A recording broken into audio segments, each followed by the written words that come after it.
बिस्मिल्लाहिर्रहमानिर्रहीम। अस्सलाम वालेकुम। यूट्यूब चैनल पर तारिक मतीन आपको खुश आमदीद कहता है। सबसे पहले आपसे दरख्वास्त कि अगर आप चाहें तो चैनल को सब्सक्राइब करें ताकि वो चीज़ें जो मैं चाहता हूँ आप तक पहुँचें वो आप तक पहुँच सकें।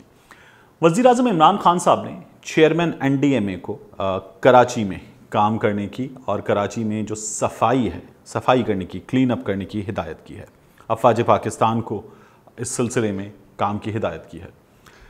कराची में जो सफाई का मसला है, जो हर चंद रोज़ के बाद पूरे पाकिस्तान के सामने, ख़ास तौर पर बरसात में जिस तरह से आता है, पूरा पाकिस्तान उस पर हुकूमत सिंध को, कराची में काम करने वालों को, कराची के नाज़मीन को लानत मलामत करता है और उसके चंद रोज़ के बाद हम ये मसला भूल जाते हैं।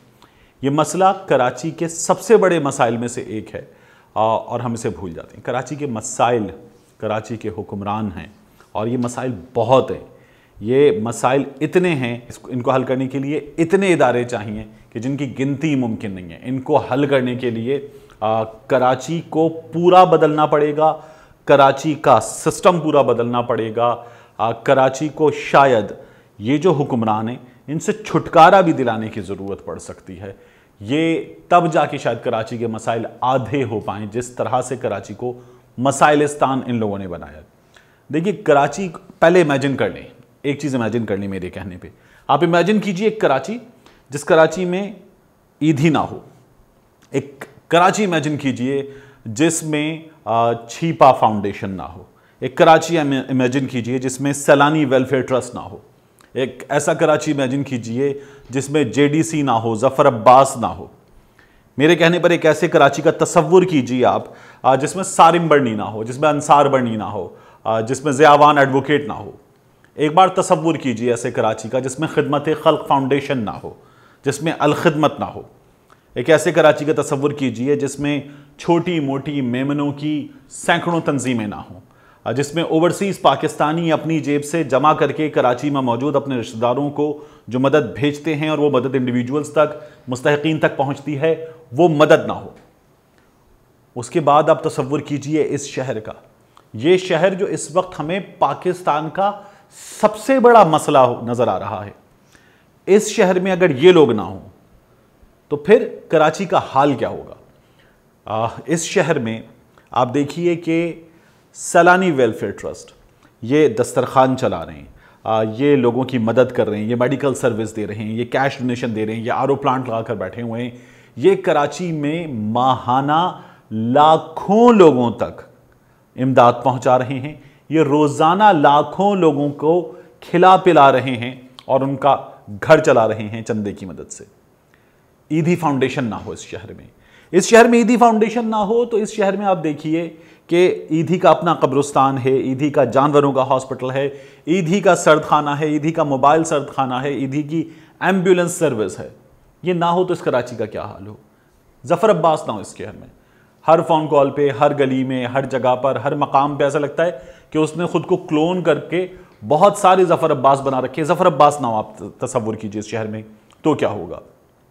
इस शहर में सारिम बर्नी ना हो, इस कराची में छीपा ना हो, इस कराची में अगर ये लोग ना हो तो हुकूमत के पास, ये हुकूमत जो पाकिस्तान का सबसे बड़ा शहर चला रही है, पाकिस्तान पीपल्स पार्टी 12 साल से मुसलसल कराची पर हुकूमत कर रही है। पाकिस्तान पीपल्स पार्टी इन 12 साल के अलावा कुल कराची पर 23 साल हुकूमत कर चुकी है, सिंध पर 23 साल हुकूमत कर चुकी है। इन लोगों ने क्या मसला हल किया है कराची का। कराची के जितने इलाके आपको बेहतर नजर आते हैं उनमें से 90% इसलिए बेहतर हैं कि उनके इंतजामात के लिए अलग बॉडीज मौजूद हैं जो सिंध हुकूमत के ताबे नहीं हैं। तो आपको वो इलाके बेहतर नजर आते हैं, आपको कैंटोनमेंट एरियाज बेहतर नजर आते हैं, आपको बेसेस बेहतर नजर आते हैं, आपको कराची के कुछ इलाके बेहतर नजर आते हैं, या फिर वो इलाके बेहतर नजर आते हैं जहां पर शहरियों ने अपनी मदद आपके तहत कोई इंतजाम कर रखा है। वगरना कराची का जो हशर कराची को चलाने वालों ने, पाकिस्तान पीपल्स पार्टी ने जिस तरह से फंड खाए हैं, जिस तरह से शहर को लूटा है, इंटीरियर सिंध से ये हुकूमत बनाकर आते हैं, कराची पर हुकूमत करते हैं, कराची के वसाइल लूटते हैं और पूरे सिंध पे जाके ये हुकूमत करते हैं और ये वसाइल सारे के सारे इनकी जेबों में चले जाते हैं। आलमी इदारों से इनके पास फंड्स आते हैं, ये वो तमाम फंड्स डकार जाते हैं और उसके बाद ये कहते हैं हम सिंध की तकसीम, कराची की तकसीम, कोई काम इन्होंने नहीं किया किसी मौके पर भी।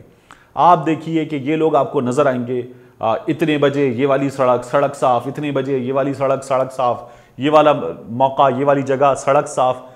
जो ये आपको दिखाते हैं अपनी ग्राउंड क्लियरेंस उन गाड़ियों की जिनकी 2-2 फीट ग्राउंड क्लियरेंस है, उन गाड़ियों में बैठकर, या अपनी लैंड क्रूजर में, अपनी प्राडो में, अपनी वीगो में बैठकर आपको शहर दिखा रहे हैं, अपनी फॉर्च्यूनर में बैठकर आपको शहर दिखा रहे हैं।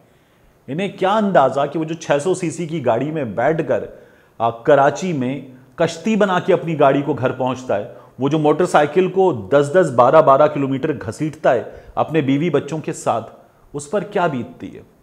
आप इमेजिन कीजिए कराची का एक शहरी कि जो 45,000 रुपये महीना कमाता है, 45,000 रुपये महीना कमाने वाला ये शहरी अपनी तनख्वाह में से अगर 10,000 रुपये दे देता है किराए के, तो एक आम ऐसा घराना कराची का जो 45-50,000 रुपये कमा रहा है, वो इस वक्त इस शहर में महाना 12-15,000 रुपये का पानी खरीदता है।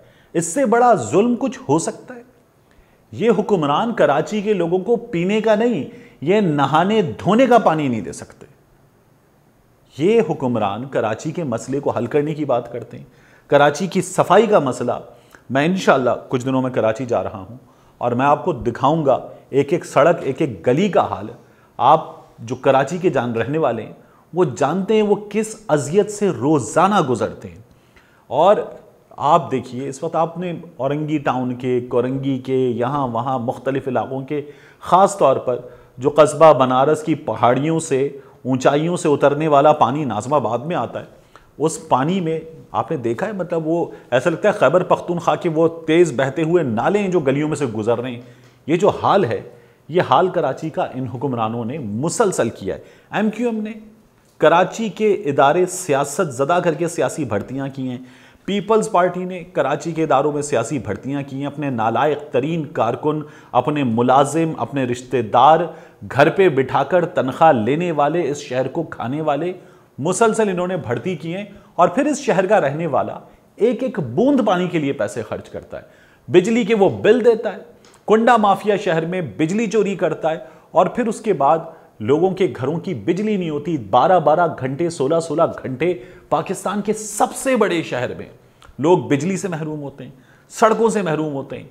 बेचारे अपनी जमा पूंजी लगाकर एक छोटी सी गाड़ी खरीदते हैं और इस शहर की सड़कों का वो हाल है कि वो छोटी सी गाड़ी जिसे वो बरस हा बरस की मेहनत के बाद खरीदने के काबिल होते हैं, चंद दिनों में वो खटारा बन जाती है। इस शहर में इन लोगों ने कोई काम नहीं किया और जब किसी भी काम को करने की कोशिश की जाए तो सियासत शुरू हो जाती है। अच्छा काम यह किया वज़ीर आज़म इमरान खान साहब ने कि उन्होंने NDMA को, अफवाज पाकिस्तान के इदारे को दिया है। अब ज़रा इनमें से किसी की आवाज़ भी नहीं निकलेगी, अब ये लोग ताउन भी करेंगे, अब ये लोग साथ खड़े होंगे, अब इनकी गाड़ियाँ भी आपको नज़र आएंगी, अब ये लोग काम करते हुए नज़र आएंगे आपको, अब ये लोग आपको नज़र आएंगे। वगरना ये लोग क्या करते हैं, सिंध न डेसूं, आपने पूरा सिंध लूट लिया, खा लिया, डकार गए सबके सब उस भुट्टो के नाम पे कि जिसका एक करिश्मा था, जिसने पेपर फाड़ के फेंके थे और लोग उसके इश्क में मुब्तला हो गए थे। उस भुट्टो के नाम पे, बेनज़ीर भुट्टो शहीद के नाम पे आप मुसलसल इस सूबे को लूट रहे हैं, खा रहे हैं। कोई आपसे हिसाब मांगने वाला नहीं है और जैसे ही आपसे हिसाब मांगा जाए तो बीबी की कब्र का ट्रायल, उसके बाद आप शुरू हो जाएंगे कि 18वीं तरमीम खतरा, जमहूरियत को खतरा। आपने कोई काम नहीं किया है। MQM ने इस शहर की तबाही में बराबर का हिस्सा डाला है, ऐसी की तैसी फेरी है MQM ने। और फिर इस शहर में जिन इदारों की हम बात कर रहे हैं कि इनके काम हैं, इन इदारों पर भी अब अदालत ने अब इनसे भी हिसाब मांगा। इस शहर के मसाइल इतने बड़े हैं कि इस शहर को बिल्कुल ठीक कहा जाता है कि इंतजामी बुनियादों पर शहरी सिंध को कम अज कम इन लुटेरों से, इन वडेरों से, इन जागीरदारों से अलग जब तक नहीं किया जाएगा, इस शहर का मसला हल नहीं हो सकता। ये बिलावल भुट्टो जरदारी, ये मुराद अली शाह, ये कायम अली शाह, ये दीगर लोग, सैयद गनी साहब, ये तमाम के तमाम, ये वसीम अख्तर साहब, ये इस मसले के हल में संजीदा नहीं है। ये मसले की वजह हैं, ये मसले के हल की कोशिशें करने वाले लोग नहीं हैं। कराची में गुज़श्ता कुछ अरसे में जो कराची के बासियों को बेहतर कराची याद है, वो कराची जो मुशर्रफ ने बेहतर किया था। वो कराची याद है लोगों को जो अफगानी साहब के दिनों में बेहतर हुआ था। वो कराची याद है जो नेमतुल्लाह साहब के दिनों में बेहतर हुआ था। बाकी इन तमाम लोगों ने कराची की ऐसी की तैसी की है। आप अंदाज़ा कीजिए, मैंने आपसे शुरू में कहा था मैं आपको कुछ और चीज़ें बता दूं। ना हो 24 घंटे ये सर्विस देने वाले, सैकड़ों मरीज पहुंचाने वाले लोग, तो एक ऐसा शहर जिसमें एम्बुलेंस सर्विस नहीं है। इस शहर में, इस सूबे में एम्बुलेंस सर्विस नहीं है। 1122 है बाकी जगहों पर। 30,000 लोगों को दिन में 2 वक्त, 60,000 लोगों को छिपा खाना खिलाता है। तकरीबन मुख्तलिफ दस्तरखानों के जरिए सैलानी 3 लाख लोगों को दिन में 1 वक्त, 2 वक्त 6 लाख से ज्यादा लोगों को खाना खिलाता है।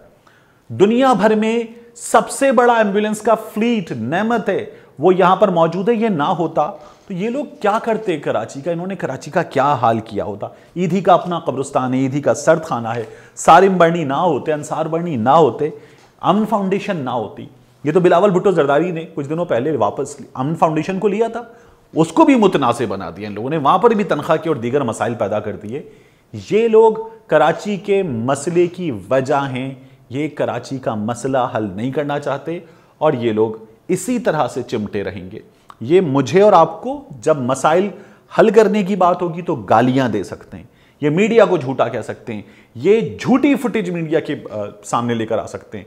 ये लोग अपने सूबे में, छोटे शहरों में ऐसे रिपोर्टर्स को जो इनके बारे में सच्चाई बयान करें मार डालते हैं। ये लोग कराची का मसला हल करेंगे। ये कराची का मसला किसी भी सूरत हल नहीं कर सकते। इनका इलाज ज़रूरी है। ये ऑपरेशन क्लीन अप बहुत ज़रूरी है। मिलते हैं आपसे अगली व्लॉग।